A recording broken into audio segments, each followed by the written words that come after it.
At a young age, my mother taught me all the ins and outs, the do's and don'ts, and how to live without. I seen my mom stay sweet in sour situations, and my dad work overtime when he would rather lay in. That's why I'm up early in the AM, working on the craft that I'm a master through the PM. Being this dedicated ain't hard to beat, but staying this way is what you hardly see.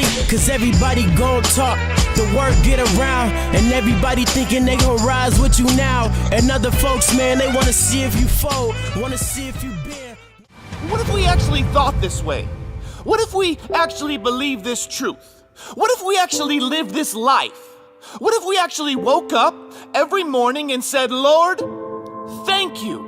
Thank you that I am not identified by my past life, by my present faults, or by my future sins. Thank you that I am not identified by who I used to be, by who I think I ought to be, or who I really am.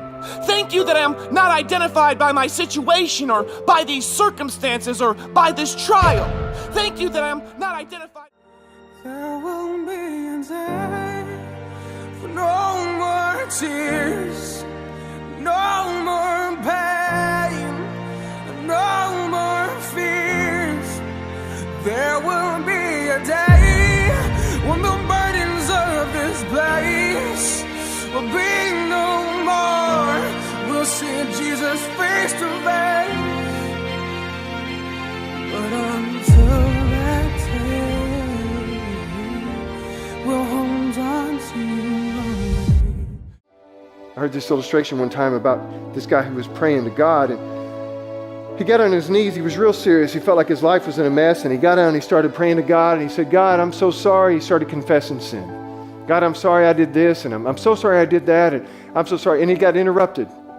And he went on about his day because he got interrupted and forgot what he was doing and couldn't get back to it. And he said, I'm going to do it first thing tomorrow when I have some privacy. I'm going to get up a little earlier. That way I don't get interrupted.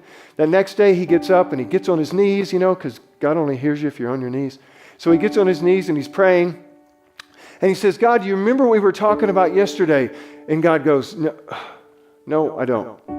Come on, man, seriously.